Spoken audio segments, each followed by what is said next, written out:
Avez-vous déjà ressenti cette douleur aiguë, ce sentiment d'abandon et de confusion totale après une trahison amoureuse? Ce moment où le sol semble se dérober sous vos pieds, où votre cœur, autrefois plein de confiance, n'est plus qu'un puzzle de morceaux brisés. Vous vous demandez si vous pourrez un jour aimer à nouveau, ou même simplement vous faire à nouveau confiance. Cette souffrance, si profonde, est comprise par Dieu. Regardez l'histoire de Joseph, vendu par ses propres frères, trahi par ceux qui devaient le chérir. Pourtant, à travers cette douleur, Dieu a tissé un plan si grand qu'il a sauvé des nations. Votre histoire, aussi douloureuse soit-elle, n'échappe pas à son regard aimant. Aujourd'hui, nous allons parcourir un chemin de guérison divin, un voyage depuis les cendres d'une relation brisée vers l'espérance radieuse d'un amour véritable selon le dessein parfait de Dieu. Si votre cœur est meurtri, sachez que cette vidéo est pour vous. Un espace où la vérité de la parole va rencontrer votre blessure pour apporter une restauration complète. Abonnez-vous à la chaîne pour plus de révélations divines, appuyez sur le bouton like si cette vidéo vous touche, et laissez vos vœux ou témoignages en commentaire pour partager avec la communauté. Le livre des psaumes nous offre un refuge précieux, notamment le psaume 34 verset 19 qui déclare que l'Éternel est près de ceux qui ont le cœur brisé. Cette proximité divine dans la douleur est le premier fondement de notre guérison. Lorsque la trahison frappe, notre réflexe humain est souvent de nous isoler, de cacher notre honte et notre peine. Mais la voie divine est inverse, elle nous invite à courir vers celui qui ne trahit jamais. Marcher dans son quotidien devant Dieu commence par cette décision courageuse, être honnête dans sa présence. Cela signifie ouvrir votre cœur dans la prière sans phare, crier votre colère, exposer votre déception, avouer votre sentiment de rejet. Dieu peut supporter le poids de vos émotions les plus sombres. Pratiquement, prenez un temps calme chaque matin, ne serait-ce que 10 minutes, pour verbaliser ou écrire tout ce que vous ressentez. Reliez ces sentiments à des psaumes, comme ceux de David, qui expriment tant de détresse. Vous ne priez pas pour changer Dieu, mais pour permettre à sa présence de pénétrer les zones de votre cœur que la trahison a endurcies. Cette pratique quotidienne d'authenticité devant le trône de grâce transforme lentement votre solitude en un lieu de rencontre intime avec l'amour suprême. L'histoire de la femme samaritaine au puits, rapportée dans l'Évangile selon Jean chapitre 4, est un tableau puissant d'un cœur ayant connu des ruptures relationnelles. Jésus lui dit qu'elle a eu 5 maris et que celui qu'elle a actuellement n'est pas le sien. Sa vie est marquée par une quête d'amour à travers des relations qui ne comblent pas. La trahison peut nous pousser dans ce cycle, chercher désespérément une nouvelle relation pour panser la blessure de l'ancienne. Mais Jésus lui offre une eau vive, une source intérieure. Dans votre quotidien, résister à la tentation de précipiter une nouvelle histoire est un acte de foi. Comment faire? En recentrant votre recherche sur la plénitude en Christ. Lorsque l'envie de flirter sur les réseaux sociaux ou d'accepter un rendez-vous par désespoir surgit, prenez ce moment pour plonger dans la parole. Lisez des passages sur l'identité en Christ, comme dans la lettre aux Éphésiens chapitre 1, qui parle de notre héritage spirituel.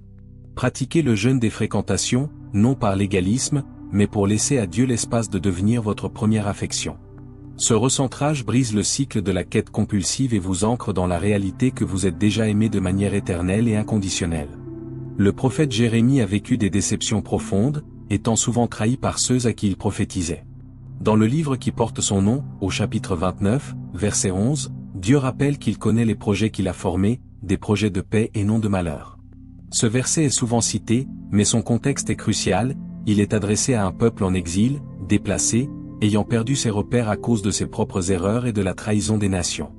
Votre sentiment d'exil émotionnel est compris par Dieu. Marcher dans son quotidien implique de passer du ressassement du passé à l'anticipation active de l'avenir que Dieu prépare. Concrètement, cela se matérialise par des actions tournées vers l'avant.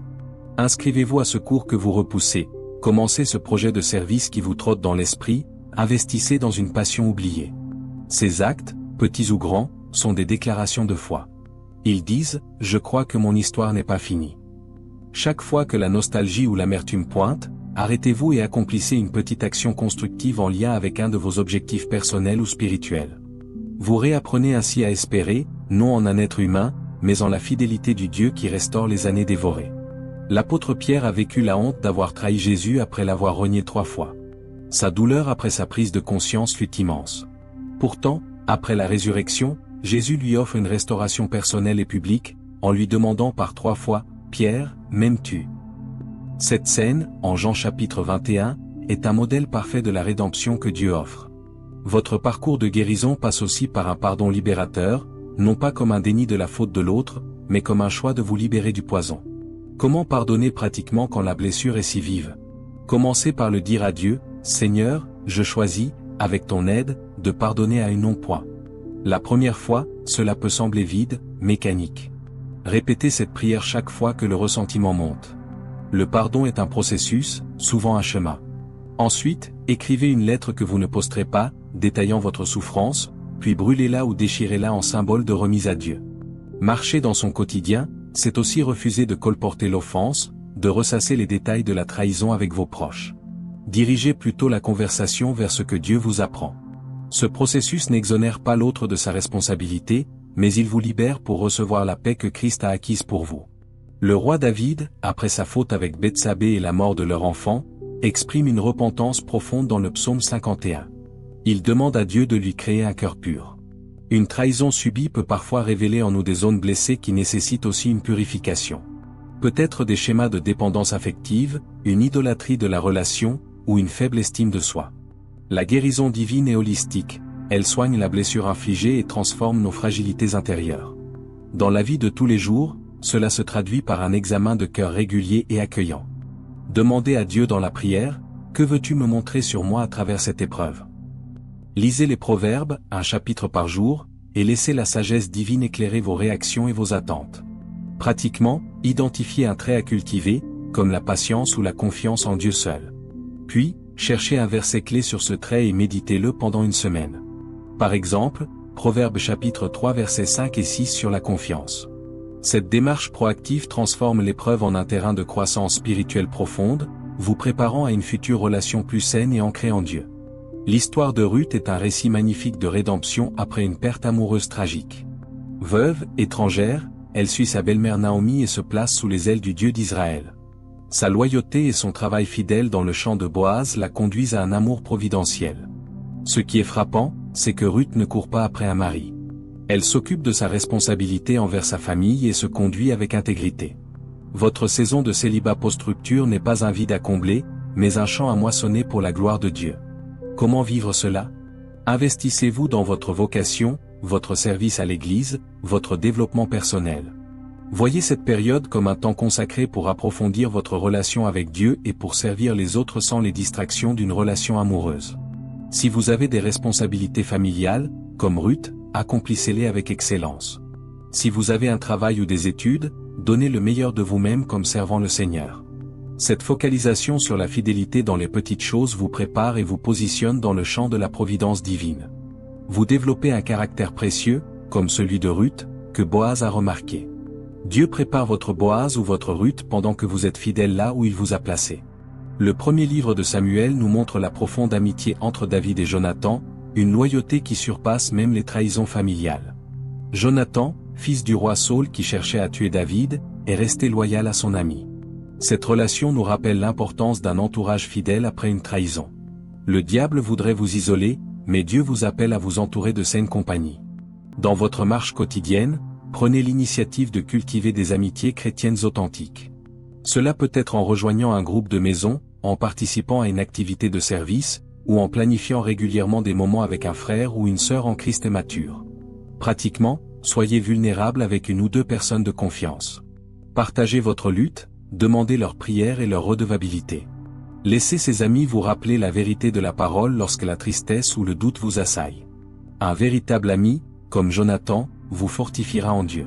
Ces relations platoniques et sanctifiantes sont un baume divin et un garde-fou contre la précipitation émotionnelle. Elles rééduquent votre cœur à la confiance dans un cadre sûr et désintéressé.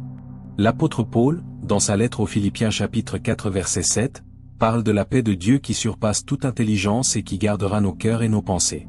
Après une trahison, l'anxiété peut devenir un compagnon constant, peur de revivre la même chose, inquiétude sur l'avenir, pensées intrusives. La paix de Dieu est l'antidote. Pour la recevoir au quotidien, Paul nous donne la méthode juste avant, par la prière, la supplication avec des actions de grâce. Mettez ceci en pratique systématiquement. Tenez un journal de gratitude. Chaque soir, notez 3 choses, même petites, pour lesquelles vous êtes reconnaissant. Cela réoriente votre cerveau des pertes vers les dons de Dieu. Lorsqu'une pensée anxieuse sur votre vie amoureuse surgit, arrêtez-la immédiatement par une prière courte. « Seigneur, je te remets cette crainte. Je te fais confiance pour mon avenir. Puis, remplacez-la par un verset mémorisé, comme Jérémie 29 verset 11. Cette discipline mentale est cruciale. Elle ne nie pas la douleur, mais elle empêche la douleur de construire une forteresse dans votre esprit. Vous apprenez à captiver toute pensée pour l'amener à l'obéissance de Christ, comme Paul le dit ailleurs. Le livre du prophète Osée est une allégorie puissante de l'amour infaillible de Dieu pour un peuple infidèle. Dieu commande à Osée d'épouser une femme prostituée, Gomée, qui le trahira à plusieurs reprises. Pourtant, il lui ordonne de continuer à l'aimer et à la racheter. Cette histoire révèle le cœur de Dieu face à la trahison humaine. Votre expérience vous donne un aperçu, à une échelle humaine, de la douleur que Dieu endure face à notre infidélité spirituelle. Cette prise de conscience peut profondément transformer votre relation avec lui. Elle cultive une gratitude nouvelle pour sa grâce. Dans votre vie quotidienne, laissez cette révélation inspirer votre adoration. Quand vous écoutez de la musique chrétienne, quand vous levez les mains dans la louange, faites-le en contemplant cet amour qui ne lâche jamais prise. Pratiquement, intégrez dans vos moments de culte personnel des lectures des prophètes comme Osée ou du Cantique des Cantiques, qui parlent de l'amour passionné de Dieu. Cette intimité restaurée avec votre Créateur devient le socle solide sur lequel toute future relation humaine pourra s'appuyer. Vous n'approcherez plus l'amour comme un besoin à combler, mais comme un reflet à offrir. L'exemple de Christ en Luc chapitre 23, alors qu'il est sur la croix, est ultime. Trahi par un disciple, abandonné par les autres, moqué par la foule, il dit « Père, pardonne-leur, car ils ne savent ce qu'ils font. » Jésus incarne le pardon et l'abandon total entre les mains du Père. Votre plus grand appel dans cette épreuve est de vous identifier un peu plus à Christ. Souffrir injustement, quand on le vit avec lui, produit en nous un caractère semblable au sien. Cela ne justifie pas le mal, mais le transcende. Comment porter sa croix quotidiennement dans ce contexte? En acceptant que cette souffrance est un but sanctifiant. Quand la douleur refait surface, dites, Seigneur, je prends cette souffrance et je la joins à la tienne. Utilise-la dans ma vie pour m'approcher de toi et pour que tu sois glorifié. Cette prière radicale change la perspective. Elle transforme une victime en un disciple qui suit son maître sur le chemin étroit. Cherchez ensuite à servir quelqu'un dans la peine, même modestement. Porteur les fardeaux des autres vous aide à porter le vôtre avec plus de grâce et vous connecte au cœur compatissant de Jésus. L'apôtre Jean, dans sa première épître chapitre 4 verset 18, écrit que l'amour parfait bannit la crainte.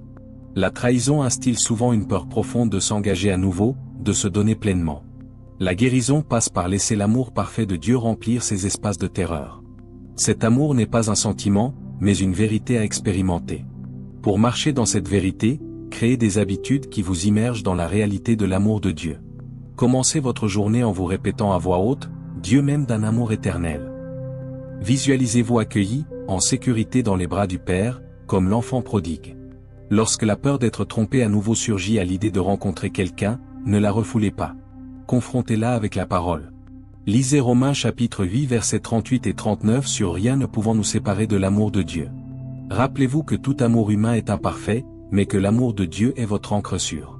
Cette sécurité en lien vous permettra, le moment venu, d'aimer depuis un lieu d'abondance et non de besoin, sans crainte paralysante, car votre source n'est pas l'autre, mais Christ en vous.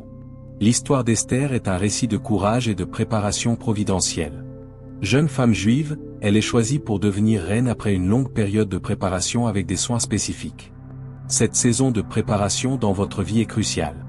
Dieu utilise le temps de célibat qui suit une rupture pour vous parler intérieurement. Comment coopérer avec ce processus? Engagez-vous dans un travail sur vous-même avec l'aide du Saint-Esprit. Identifiez les blessures d'enfance qui peuvent avoir affecté vos choix relationnels. Lisez des livres chrétiens sur l'attachement sain. Priez pour que Dieu révèle vos schémas destructeurs. Ce n'est pas une condamnation, mais une libération. Pratiquement, si c'est possible, envisagez quelques séances avec un conseiller chrétien. Développez vos compétences émotionnelles, apprenez à poser des limites saines, à communiquer vos besoins avec calme et clarté. Cette préparation fait de vous un partenaire plus sain et plus entier pour l'avenir. Comme Esther, vous ne savez pas pour quel règne vous êtes préparé, mais faites confiance au parfumeur céleste. Chaque jour passé à le laisser vous façonner compte. La parabole du semeur en Matthieu chapitre 13 nous avertit que la parole peut être étouffée par les soucis du siècle et la séduction des richesses. Après une trahison, le souci principal peut devenir « vais-je rester seul ?» et la séduction, celle de croire qu'une nouvelle relation résoudra tout. Pour que la semence de la parole de guérison porte du fruit en vous, elle doit tomber dans une bonne terre, un cœur qui comprend et qui garde. Cultivez ce cœur par la méditation quotidienne des Écritures. Ne vous contentez pas d'une lecture rapide. Prenez un verset par jour, comme Psaume 147 verset 3, « Il guérit ceux qui ont le cœur brisé, et il pense leurs blessures ». Écrivez-le. Ruminitez-le tout au long de la journée. Demandez à Dieu, « Comment tu penses ma blessure aujourd'hui ?» Notez les façons dont sa consolation se manifeste, un encouragement inattendu, un moment de paix soudain, une parole prophétique. Cette attention fine à l'action de Dieu dans les petits dépôts transforme votre terre intérieure. Vous devenez profondément enraciné dans la réalité de sa fidélité, et les épines des soucis et des séductions perdent leur pouvoir de vous étouffer. L'exemple de Marie de Béthanie, en Luc chapitre 10, qui s'assoit aux pieds de Jésus pour écouter sa parole, est fondamental. Face à la douleur, Martha s'active, mais Marie choisit la bonne part. Votre guérison nécessite des temps d'action, mais surtout des temps prolongés de présence à Jésus. Dans le tumulte émotionnel, votre tentation est peut-être de vous suractiver pour oublier. Dieu vous invite aussi à vous asseoir. Pratiquement, réservez un temps plus long une fois par semaine pour une communion silencieuse. Pas de liste de prières, pas de lecture studieuse. Juste être en sa présence. Dites, « Seigneur, me voici. Je suis blessé. Je t'écoute. » Utilisez peut-être une musique instrumentale de louange en fond. Laissez son amour vous envelopper sans mots. Ces moments calmes sont des bains réparateurs pour l'âme. Ils restaurent votre identité la plus profonde. Vous n'êtes pas une personne trahie, vous êtes un enfant aimé, écouté et désiré par le roi de l'univers. De cette place de repos, vos actions jailliront ensuite d'un cœur rempli, et non épuisé. L'apôtre Paul, dans sa seconde lettre aux Corinthiens chapitre 1 versets 3 et 4, parle du Dieu de toute consolation qui nous console dans toutes nos afflictions afin que nous puissions consoler les autres. Votre épreuve n'est pas vaine. Elle vous équipe pour une mission de compassion. En marchant dans la guérison, cherchez délibérément à utiliser votre expérience pour aider. Cela peut être en partageant discrètement votre témoignage avec une personne qui souffre, en écrivant un mot d'encouragement, en priant spécifiquement pour ceux dont le cœur est brisé. Cette démarche vous guérit en vous redonnant un sentiment de but et en brisant l'autocentrisme que la douleur peut induire. Vous passez de « pourquoi moi » à « pourquoi faire ». Votre histoire devient un outil dans les mains de Dieu pour toucher les autres. Cela vous ancre dans une vérité puissante, rien n'est gaspillé dans l'économie divine. Même la trahison la plus amère peut être transformée en un baume précieux pour un frère ou une sœur en détresse. Le livre des Lamentations de Jérémie exprime une douleur brute, mais au chapitre 3 versets 22 et 23, il y a cette célèbre déclaration, « Les bontés de l'Éternel ne sont pas épuisées, ses compassions ne sont pas à leur terme, elles se renouvellent chaque matin. Grande est ta fidélité. » C'est au cœur du deuil que le prophète se rappelle la fidélité de Dieu. Faites de chaque matin un moment pour recueillir la manne nouvelle de sa compassion. Avant de consulter votre téléphone, avant de penser à la journée, prenez une minute pour respirer et dire, « Merci Seigneur pour ta fidélité aujourd'hui. Je recueille ta compassion pour cette journée. » Affirmez votre confiance dans sa provision pour vos besoins émotionnels. Cette pratique quotidienne d'anticipation positive bâtit une forteresse contre la dépression et le désespoir. Elle vous entraîne à voir la main de Dieu dans les petites grâces de la journée. Un sourire, un rayon de soleil, une tâche accomplie. Votre cœur, jour après jour, se rééduque à la bonté divine. La figure de Job, après avoir tout perdu, déclare dans Job chapitre 19 verset 25, « Moi, je sais que mon Rédempteur est vivant. » Au plus profond de l'incompréhension et de l'injustice, il tient ferme à cette certitude. Votre foi est mise à l'épreuve de la même manière. La guérison n'est pas l'absence de questions, mais la capacité de poser ces questions tout en s'accrochant à la nature de Dieu. Dans votre quotidien, autorisez-vous à questionner Dieu. Écrivez-lui des lettres avec vos pourquoi. Mais terminez toujours ces moments en affirmant ce que vous savez être vrai de lui, comme Job. Dressez une liste, « Je sais que tu es bon. Je sais que tu es souverain. Je sais que tu m'aimes. » Cette tension honnête entre le doute et la foi est le lieu où une confiance mature grandit. Vous n'adorez plus Dieu pour les bienfaits qu'il donne, une relation heureuse, mais pour qui il est. Ce déplacement est fondamental et prépare votre cœur à un amour véritable, car vous n'attendez plus d'un être humain qu'il soit votre Dieu. L'exhortation en Hébreux chapitre 12 verset 1 nous encourage à rejeter tout fardeau et le péché qui nous enveloppe si facilement pour courir avec patience la course qui nous est proposée. Le fardeau ici, c'est le poids de la déception, de l'amertume, du regret. Le péché peut être la haine, l'obsession, ou l'immoralité sexuelle choisie pour anesthésier la douleur. Pour courir léger, il faut s'en délester régulièrement. Pratiquement, faites un inventaire hebdomadaire.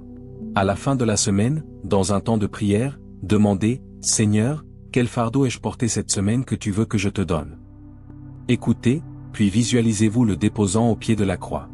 Ensuite, confessez tout péché lié à votre réaction, médire de votre ex, nourrir des fantasmes de vengeance, etc.